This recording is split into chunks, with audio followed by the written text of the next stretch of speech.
Nampaknya UAE telah menemui cara untuk mengelak daripada mencari sasaran terbaru Iran. Selepas diserang oleh hampir 3,000 peluru berpandu dan drone Iran pada awal peperangan, Emiria tidak menjadi sasaran secara langsung dalam pertukaran serangan terbaru ini. Walaupun Iran telah menyerang Bahrain, Kuwait, Qatar, Oman, Arab Saudi, dan Jordan.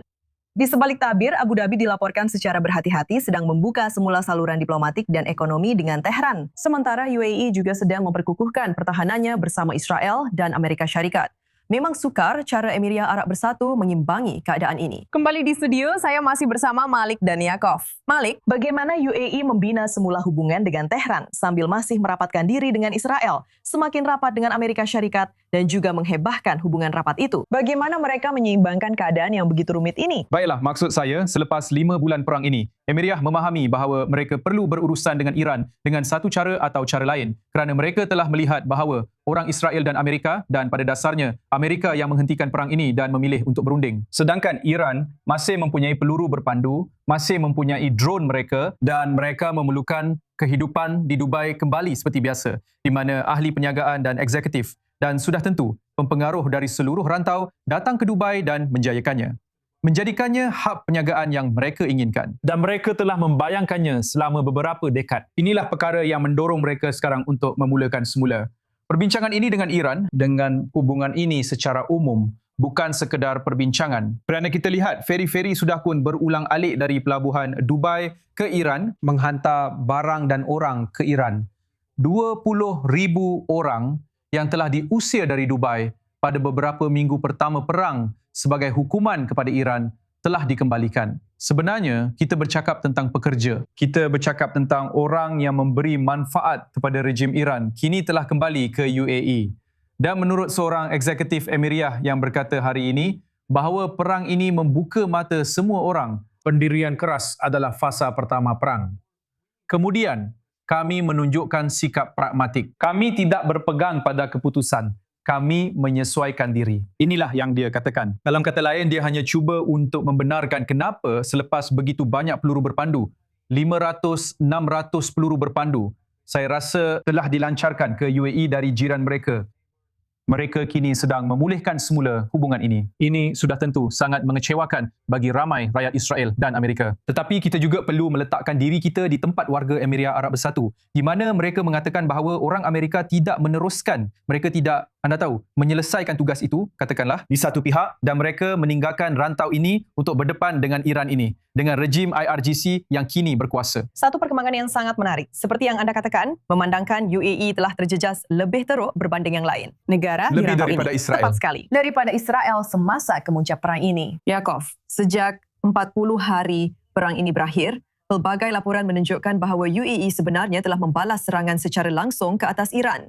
Tiada pengesahan rasmi daripada UAE. Tetapi memandangkan laporan-laporan ini yang telah muncul, adakah itu juga boleh mengubah pertimbangan Iran untuk menyerang negara-negara Teluk lain selain UAE? Memandangkan mereka tahu bahawa Emiriah Arab Bersatu dilaporkan membalas serangan. Saya tidak pasti sama ada ia akan mengubah pertimbangan mereka, tetapi saya rasa ia akan menunjukkan kepada para pembuat keputusan di Tehran bahawa usaha mereka untuk memaksa negara-negara Teluk menjauhkan diri daripada Amerika Syarikat pada asasnya. Mereka mahu negara-negara Teluk menyesal dengan keputusan mereka untuk menjadi tuan rumah kepada pangkalan Amerika dan bekerjasama rapat dengan Israel. Mereka cuba pada asasnya menakut-nakutkan negara-negara Teluk, negara-negara GCC untuk menjauhkan diri daripada kedua-dua Amerika Syarikat dan Israel. Itulah matlamat keseluruhan serangan peluru berpandu ini. Anda tahu, ketika orang ramai mengatakan bahawa ia liar dan tidak terkoordinasi, saya dari awal lagi mengatakan sebenarnya ada matlamat yang sangat jelas di sini. Masalahnya ialah matlamat ini nampaknya telah gagal. Kerana walaupun UAE sedang bermain selamat dengan mengekalkan pelbagai pilihan, dan anda tahu, saya rasa adalah perkara biasa bagi negara-negara Teluk yang mempunyai Iran di seberang laut untuk menyatakan pendirian yang berbeza-beza apabila mereka perlu berhadapan dengan pembuli serantau seperti ini yang sentiasa menakut-nakutkan dan mengancam mereka. Jadi saya, seperti yang dikatakan oleh Balil, anda tahu, saya faham sudut pandang mereka. Tetapi saya rasa apabila anda melihat keseluruhan tindakan dan kenyataan mereka-mereka, bukan sahaja mereka terus menjadi tuan rumah kepada pangkalan Amerika, bukan sahaja UAE terus menjadi semakin rapat dengan Israel, kami telah menerima beberapa laporan mengenai UAE yang semakin bergantung kepada sistem pertahanan udara Israel dan terdapat perkongsian risikan. Jadi keseluruhan matlamat Iran di sini nampaknya telah gagal. Saya tidak nampak negara-negara Teluk menjauhkan diri daripada Amerika. Saya tidak nampak UAE menjauhkan diri daripada Israel. Ini adalah matlamat utama Iran dan saya tidak nampak mana-mana matlamat itu tercapai. Perkara penting untuk dibangkitkan ketika kita terus melihat bagaimana negara-negara Teluk menguruskan krisis ini sekarang.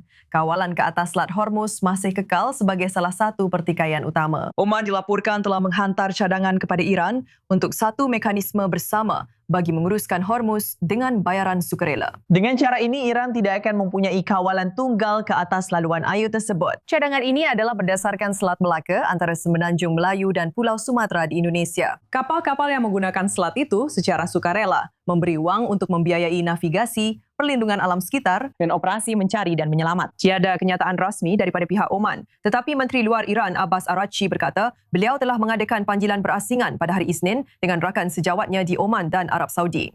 Untuk membincangkan lebih lanjut, kita kini bersama bekas Duta Amerika Syarikat ke Oman, Mark Severs, yang menyertai kami dari Abu Dhabi. Duta Severs, sangat gembira dapat bersama anda di I24 News. Cadangan ini dilaporkan sudah mendapat sokongan serantau. Tetapi dari perspektif Oman, apa manfaatnya untuk Oman dengan menggerakkan mekanisme seperti ini? Biar saya undur sedikit dan beri komen ringkas tentang perbualan sebelum ini yang saya dengar. Silakan. Saya tidak akan mengambil satu cerita dalam Financial Times yang merupakan cerita yang sangat menarik dan banyak sumber, tetapi saya tidak akan menganggapnya sebagai gambaran muktamad mengenai dasar UAE.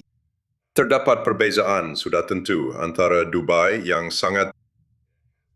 Telah selama beberapa dekad sangat rapat dengan Iran dari segi ekonomi dan mempunyai populasi penduduk Iran yang sangat besar. dan Abu Dhabi yang merupakan ibu kota politik. Dan di mana? Apa yang saya diberitahu ialah memang langsung tiada kepercayaan terhadap Iran. Ia tidak bermakna mereka tidak mempunyai saluran untuk berbincang dan menjalinkan beberapa bentuk hubungan.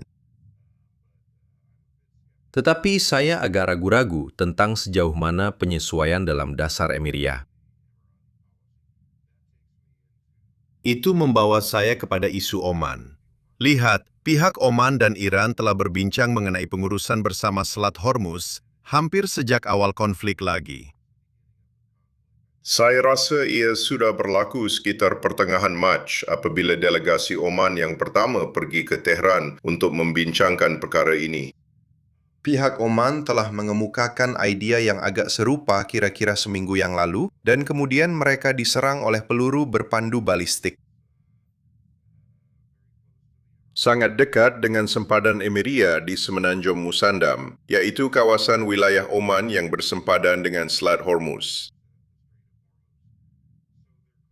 Jadi jelas sekali terdapat permainan yang sangat rumit sedang berlaku di sini antara pihak Oman dan pihak Iran. Pihak Iran cuba membuli dan memberi tekanan kepada semua orang. Dan apabila anda tahu, Menteri Luar Iran berkata sebenarnya ada sokongan serantau untuk perkara ini. Saya benar-benar meragukannya. Hakikat bahawa mungkin mereka telah berbincang dengan Arab Saudi tidak bermakna ada sokongan serantau.